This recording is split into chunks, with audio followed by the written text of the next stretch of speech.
Hello, welcome to the motorcycle.com Middleweight Naked Shootout for 2021. I brought the kids out for a ride, Troy and Ryan. They were getting kind of rambunctious around the house. I think the last time we did this was 2017, kind of a different cast of characters there. We had a Harley-Davidson street rod that no longer exists. There was something else too. It was a Benelli TNT 660, finished kind of down the rankings too. But the bike that won that one was the Yamaha FZ07 because it was 2017. In 2018 it got a little bit of a refresh and became the MT07 that did quite well. We have a new player in the Triumph Trident, which is new for 2021. And don't give us a hard time if we leave some stuff out, because you can go back to motorcycle.com and read the full test of this is already posted on there for quite some time. Also the MT07. You wrote that, didn't you? I believe I did. And there's a complete test of the Aprilia. Tuono 660. The Tuono 660 by Ryan Adams. So these have already been extensively tested, reported upon. Specifications, all that are already there. This is the comparison portion of the thing, which we brought out 6 bikes actually to compare.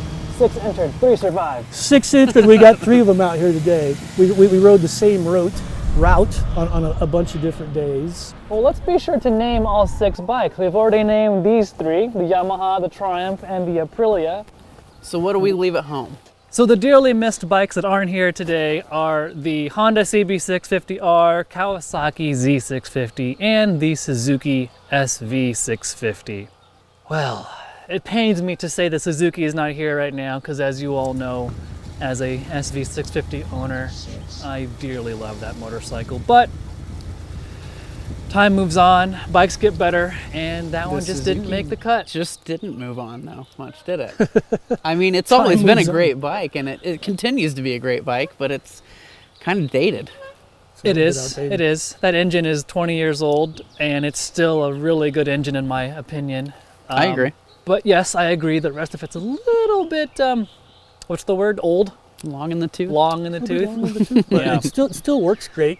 And I think I'm going to take this time to say these are all great motorcycles. But in this case, it's true. They're all about the $7,000 or $8,000 or $9,000 range. Except they're this all, one. Except they're the all really Aprilia. good motorcycles. Yeah. They're all really good motorcycles, I think. They are really good motorcycles. I mean, if you can only have one, I mean, a middleweight naked is probably one of them I would buy if they took all the other ones away. And we'll get to which one later. But the SV650 finished on the bottom. Which one finished 5th? By like a point over the SV was the Kawasaki. The Z650, and it's really a sweet little bike. I think I'd have ranked it. I think I did rank it above the Honda, but we tend to disagree a little bit here and there.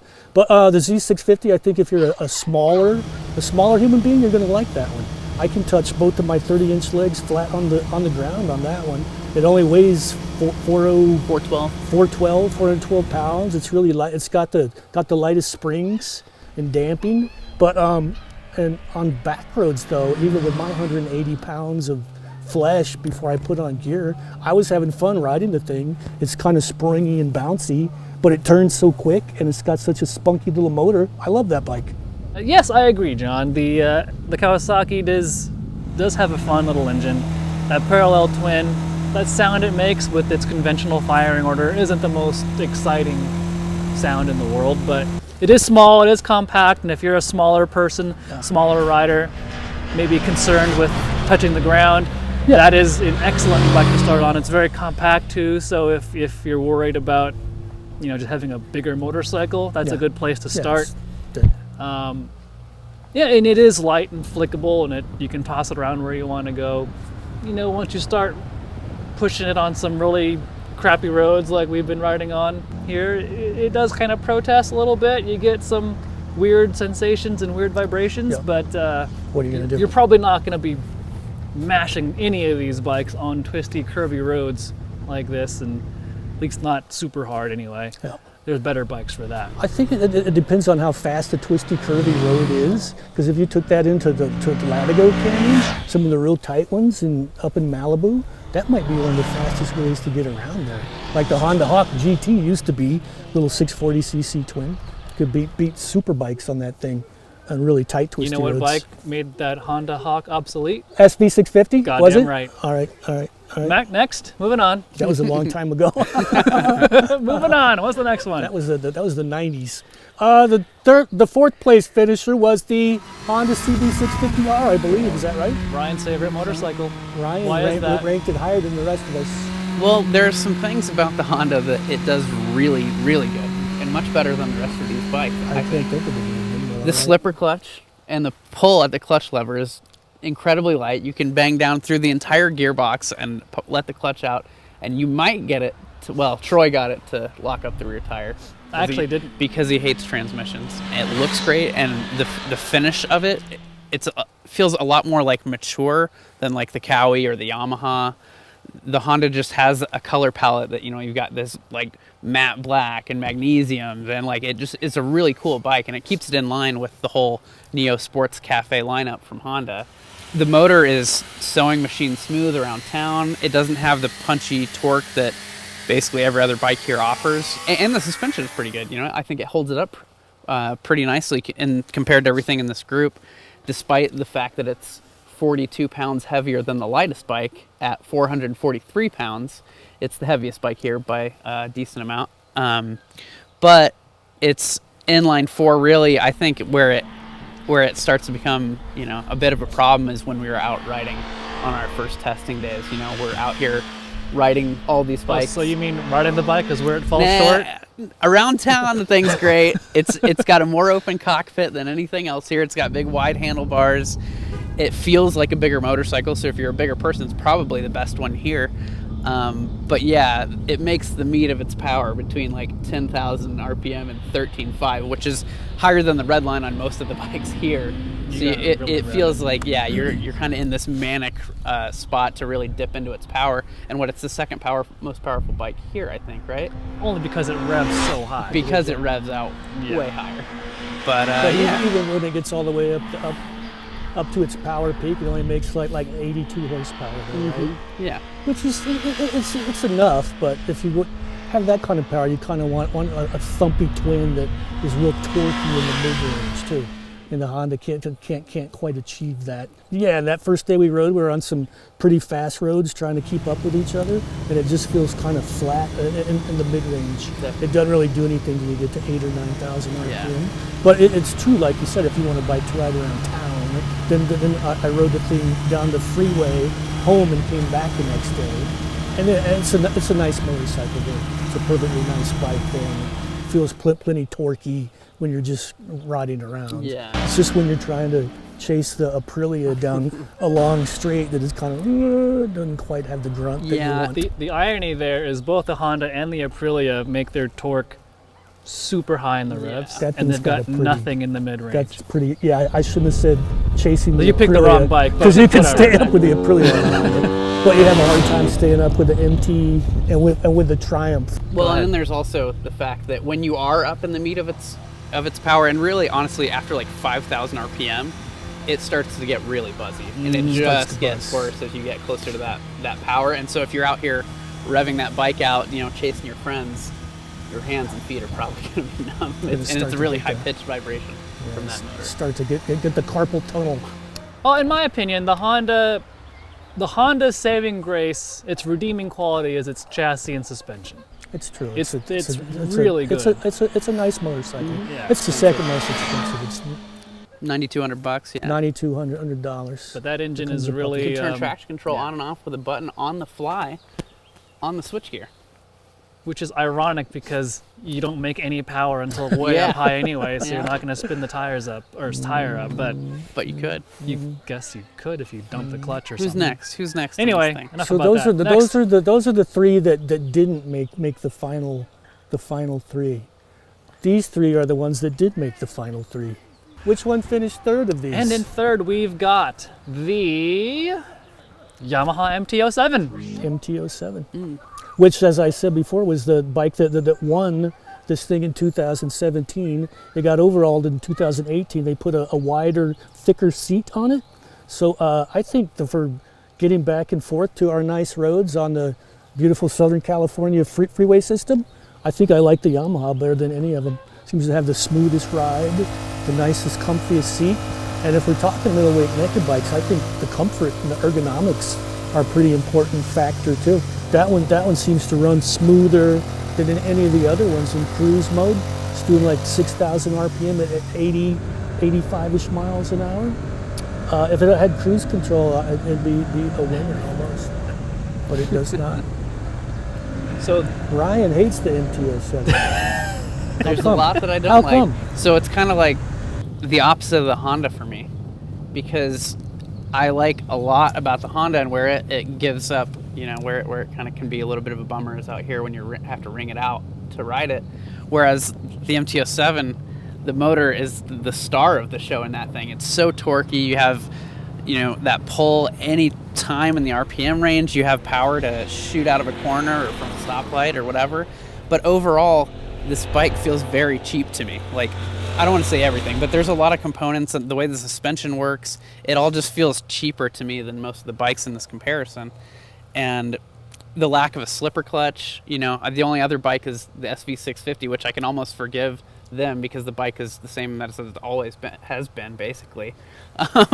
But I feel like Yamaha, should have put a slipper clutch on this thing, and honestly, it's kind of, if for like a new rider, it's kind of a harder bike to ride because it's so torquey. I've heard stories of people looping these things out that maybe they should have gotten a smaller bike in the first place, but also not having that slipper clutch, it just adds a lot for like a newer rider to have to smooth things out. But I really like it the center end. I really like it for the motor for what it is. Doesn't do anything for me. this is a good time.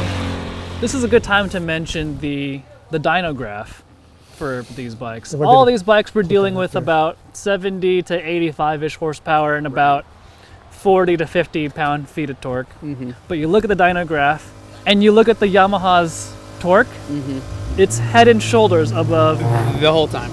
all the other bikes. Yeah. I think Up until it's redline. Right. Just night and day difference between the Yamaha's torque curve and everyone else. I think it makes 48 foot-pounds peak. And But like all the at others idle, make it's Yeah, it's like ridiculous 48 how much versus power. It's 42 for most of the others, around 40, 42 for the others. So. like the Yeah, it takes to me, like the Yamaha is the definition of usable power. Totally. so, And too. it's out in tight canyon roads. Yeah. It's around town. It's really awesome. And so that's a huge highlight to me. And I totally get, if you are a newer, inexperienced rider, how you could whiskey throttle it and loop yourself. I get that.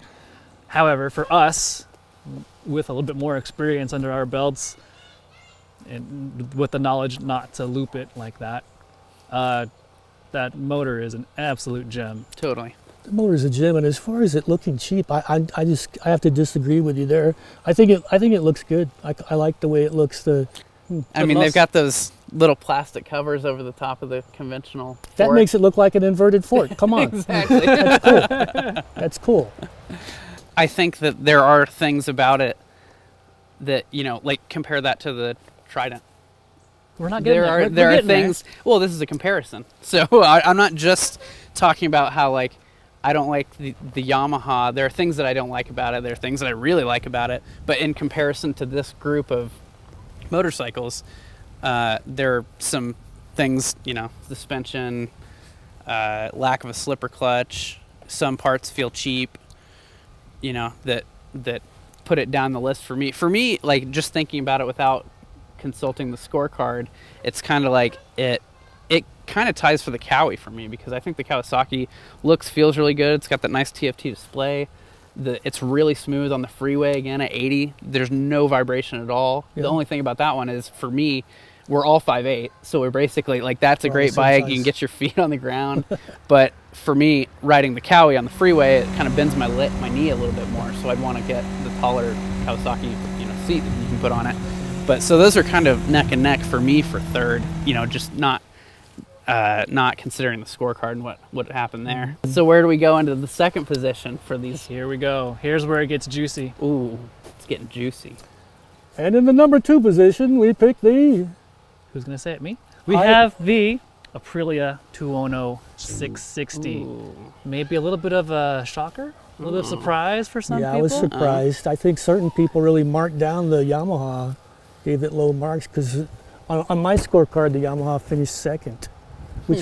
Where did it finish on your scorecard? Third. Third? All right, you picked the Aprilia second place too? Second place Aprilia, All which right. I did too. But, I mean, we don't need to get into how our scorecard I works think we do. necessarily here, because you could go to motorcycle.com and check out the scorecard there. and see how individuals ranked. What do we think, go. really catapulted the Aprilia into the second spot? Here we go. So the Aprilia leaps into its second place position on the virtue of its really good looks. It looks Absolutely. awesome. Looks nice. It does make the most power. It has the best electronics, which really isn't saying a lot in this crowd. Well, yeah, but the thing is, it has the best electronics, but they're more on par with much, much more expensive motorcycles. Sure. And so there are some objective factors here that we couldn't give it demerit points for that ultimately catapulted it ahead of some other bikes in this group. That all being said, riding it, like we talked about with some other bikes, you're searching for torque until it really starts to spin up, and it'll go like hell. But again, I mean, thinking about it, like where you're riding it the most. Because if you're out here riding it with your friends, which maybe you are with this bike, it looks sporty, you get it because it's the sporty, most technologically advanced motorcycle here. So maybe you are out riding it mostly out here where it has that flat spot in its mid-range. But if you're around town, if you're mostly commuting and doing something like that, it's got the torque, kind of like the Honda, it's got the power that's usable around town. It's not super punchy like the Yamaha or the Kawasaki. Or the SV. Or the SV. Or the I Triumph. can't leave that out. Or any other here. bike, totally, yeah. The Honda and the Aprilia have this, this mid-range that is just kind of dead. But around town, it's really not missed for me. Well, sure. Like, is it usable? Sure, I guess so. Until you ride these other ones and realize, dang, these other ones have much better mid-range power than either the Aprilia or the Honda. Totally. So yeah, a judge on itself, sure, it's fine. But that's I'm the not whole reason why we're so doing much here. judging on itself, but what are you going to do with it?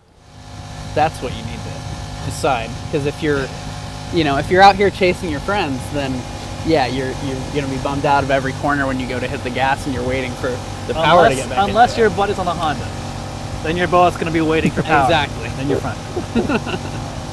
But I mean, it says be a racer on the front fender. Says when you turn on the ignition, you get that on the TFT screen also. Be a racer. So it's the one that wants to be the race bike out of all So you these. want to keep it up in the air. If you want to be the next Valentino Rossi, that's the one you want. But it has a couple glaring issues, like the big kind of flat spot in the torque. Once you get past there, it tears out like crazy, and you think, "Oh man, I'm flying now," and you feel pretty good. And then you look in the mirror, and the MT-07 and the Triumph are right behind you.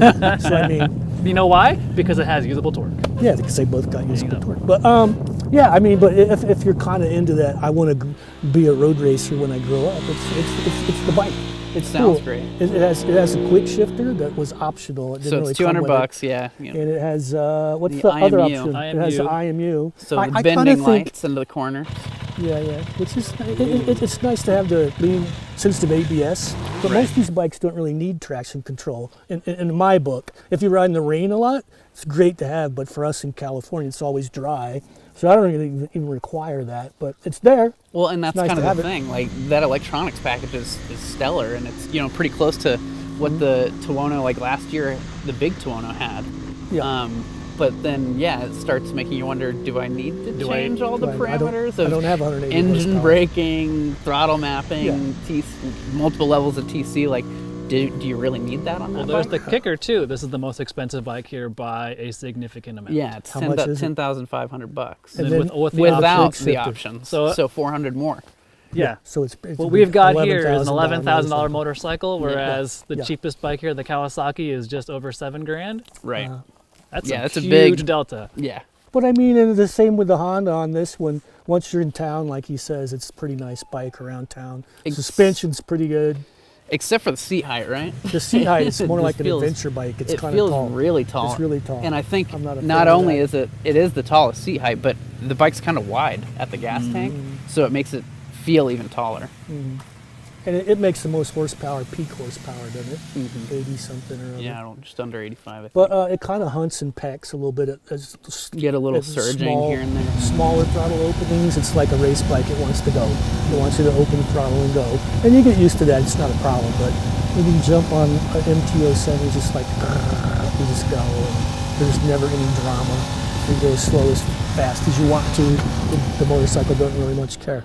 And I do think the Aprilia has the most stable chassis, just overall. It probably does. It's probably got their quite a bit of trail compared to better. The MT-07's only got 3.5 inches of trail, so it turns almost as instantly as the little Kawasaki does. Yeah, whether you're leaned over or just cruising, it feels really stable, whereas like bikes like the MT-07 and the Kawasaki on some of the crappy roads that we've been riding on, and when you're in a corner, you just feel the thing. Flexi-flyer thing. But that's kind of fun at the same time. When you're on a bike this size, and it is, because you can just kind of manhandle it, and you can deal with it. But at the same time, if you don't want that feeling of feeling like the bike is doing this as you're going through a corner, the Aprilia is definitely more stable in that regard. I think the Honda and the Aprilia are both kind of old school, long, steady. Yeah. And it's got cruise stability. Control. So maybe if it's more stable and you want to go touring, got a little more wind protection on it too. It comes down to how much do you want cruise control? Yeah. I love the cruise control. That's the one. That's the one thing I marked that one up on the technology score, just because it's got cruise. What I get out of our top two here is it comes down to refinement, right? This Aprilia seems raw. It seems kind of raw. But there's something to be said about constant refinement. Yeah. And when you're talking about constant refinement and something that is just who better polished to mention, here than an older established we think of John motorcycle Burns. company. John motorcycle Burns. company, yeah. So John, you're sitting in the middle there. Why don't you tell us? Well, everyone should know by now who the top dog is in this group, but I can't remember. What were the other five? The Kawasaki, Suzuki SV650 is the dog of the bunch, and the new Triumph Trident. There you go. Those guys have been in business a long time. I wrote the road test of it last month, I think. I thought, man, this thing's nice, but I didn't really know. I think I got confused when I looked at the dyno chart too, like the raw one that the dyno spat out, because there's a big torque curve. I said, oh, that's got to be the Triumph. And then later when I looked closer, I saw it was the MT-07. But that engine, the 660 triple in there, feels faster than what it looks like on the dyno chart to me. It's got the same kind of power as the MT, kind of big torquey mid-range, yet it'll spin up to like 10 or 11,000 and yes, it's the only 3-cylinder in this test, and that sound it makes is super cool. It makes a great sound. It's got power everywhere you want it. All the way up to Redline. Yeah. Which you kind of run into kind of quick when you're out here. I know for me, within 10 miles of riding the Triumph, I was like, dang, I think this bike's the one. This thing is good. Yeah. It's really good. Really good power, really usable power, comfortable ergonomics. Yeah. You got steel-braided brake lines on that thing. It's really good. Stops really well. You got that little display on the front there that doesn't seem initially. It looks old-fashioned kind of. Yeah, you wouldn't think it would show you all that much, but it's got a lot of information. Got a lot of information there, and it's kinda really got, clear. Like, almost, that little display in the bottom gives you a lot of information. It's super clear. Looks really modern. Then you can do the Get Connected app or whatever it is. Hook your phone up to it. Get navigation, turn-by-turn navigation in there. It's one of the only ones with an inverted fork. I think the Honda has an upside-down fork, doesn't it? Mm-hmm. So it's got that going for it. And the Aprilia. It's very stable and good suspension, even though it's like mostly non-adjustable, like most of these bikes are. It's priced right too. $8,095. Well, Cheap. So that's the engine that used to be in the Street Triple 675, right? So it's been stroked down just a very little amount to get to 660. And then they made a bunch of other changes to make it torqueier, to give it the characteristics it's got. And they made a new steel frame, which is kind of like what all these bikes use. A lot less expensive than the aluminum perimeter one that the Street Triple used to have. Brings the price down. It's got a cool new plastic gas tank, which I think makes it look good, even though a couple of us don't think this is its best paint scheme. There's a few other Brian. paint schemes that you can get, but it's cool. There's no seam on bottom of that plastic tank. Looks a lot better to me. I mean, I know for me initially the looks weren't Yeah. super impressive, and I thought to myself, man, if only that headlight looked different, then it would be a street triple. I realize the more we're riding these bikes around, the more I look at that Triumph, the more it's growing on me from the looks department, and I really dig that Trident. It's a really good bike. It's a nice motorcycle, huh? You'd expect it. Triumph just builds good stuff these days, and for it being $8,100 too, it and the MT-07 both come with Michelin Road 5 tires. Those are really good tires. I think that's what helps those two bikes kind of stand out a little bit too.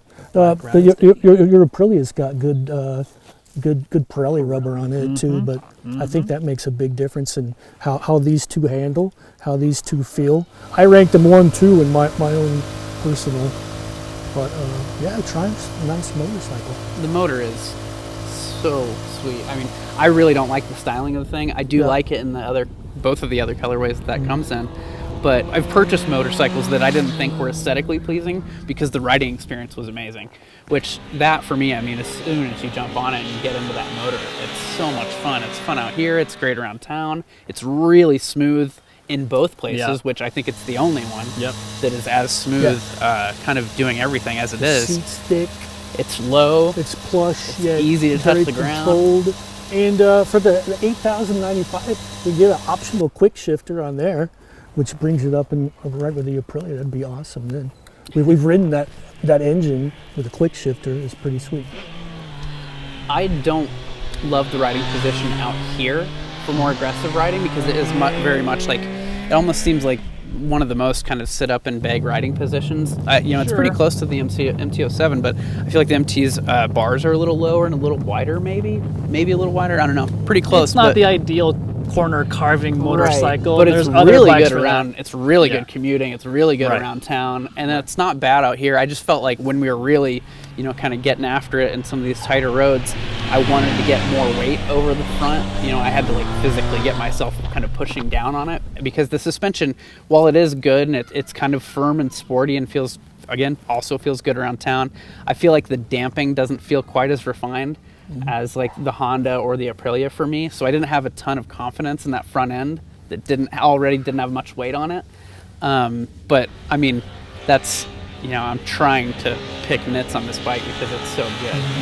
It is a really stellar bike. And I think, again, when you're talking about Triumph and their whole, deal lately has been refinement, that every motorcycle that comes out has less inertia from cutting weight in the engines. And I was just noticing when we were doing some photography earlier today, hauling ass into a corner. Watch it. Language. We never do that. When you roll off the gas, it kind of feels more free spinning, not two-stroke like, but it feels more free spinning. You don't get as much engine braking as definitely not as like the MT-07 or the SV, and it just, again, it's from the motor to the LCD display to the crisp, nice throttle. It is a very well refined motorcycle, and the thing is, it's not refined from a previous model. It's brand new, what it is, and it just, they really hit it out of the park, I think. If I'm gonna moan about the Triumph, there's one thing I don't like. And you are. It's a really small thing, but the passenger peg, the bracket for it, gets in the way of my foot when I'm riding around. But they are removable, so if you're like Troy and you don't have any friends, you can just pop them off. That's right. Thank you for pointing that out, Ryan. To the entire... Mrs. Troy is not going to be getting You on too. back of there, so it's fine. Exactly. Pull So 'em I'm off. good. I ride alone. But other than that little thing, that Triumph is so cool. It is such a good Nice motorcycle. package for. But that also being said, I thought about this too, and we can pick really good things to say about all 6 of these motorcycles. Almost I can't all think 6 of of anything them. to say about your SD650. Yeah, me neither. Well, mine's 20 years old, so don't worry about that one. But the new one's got a really good engine. There's other things about it that maybe could be updated, but that engine is solid. It is. But, for in all seriousness, any one of these 6 bikes, there are really good things to say about all of them. And we said it all. And we've said most of them already. Yeah. So if you are looking at these 6, thinking to yourself, oh man, they rated the SV Blast, and I was looking at that bike. I like that bike a lot. It's a good bike. Yeah, I was just kidding. It's a good bike still. Yeah, you can probably find a You'd really probably good get a really deal on good it deal too. on it. Well, the beauty of it never being updated, if you find a used one for like half the money.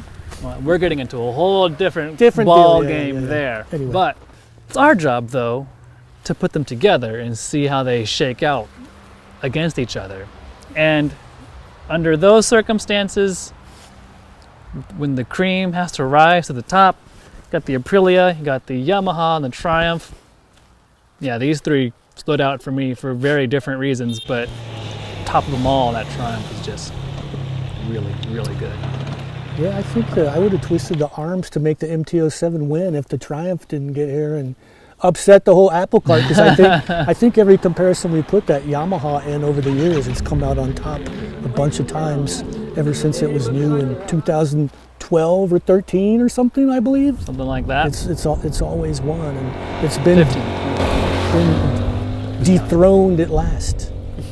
But the Triumph's great. But I think the Triumph's for both broadband, for the It's the most most versatile. most uses, Yeah. most versatile. I think the Yamaha is very close to it and very versatile. And if you want the racy one, then the Aprilia is it. Then maybe somebody will make a chip to get rid of the big flat spot, and then you're in like Flynn. That's an old reference. It is an old reference. Yeah, pick the bike that you like the looks of the best, or the one you can afford, or the one who offers financing. Yeah. And Yeah.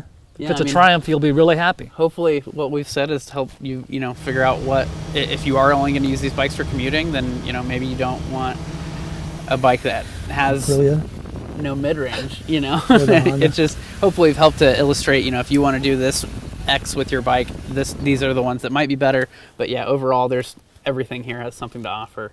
And the Triumph just happens to be the one that does it the most, with the most versatility in every scenario. For $8,095, so cheap. $8,100. Cheap. Those are going to be sold out. Those are going to be hard to find. Better get the Because Triumph of this dealer right video. now.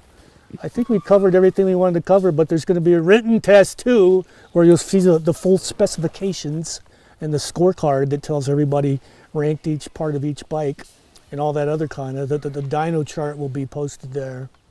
There'll be beautiful photography by Evans Brassfield. So you want to check it at motorcycle.com. This was a fun one, boys. Good It's time. pretty fun. Now the sun's coming out The sun's too, because it coming was out, cold. and Well, I could, let's go ride some motorcycles some more. We're gonna Sounds go like a plan. ride home, shoot some more photos, and we're at it. We're done. yeah, there are no losers here except the SV, unfortunately. Suzuki. But yeah, all good bikes. Well, guys, if you liked Anyway, the video, that being said- like, comment, subscribe, and thanks for watching. See you later.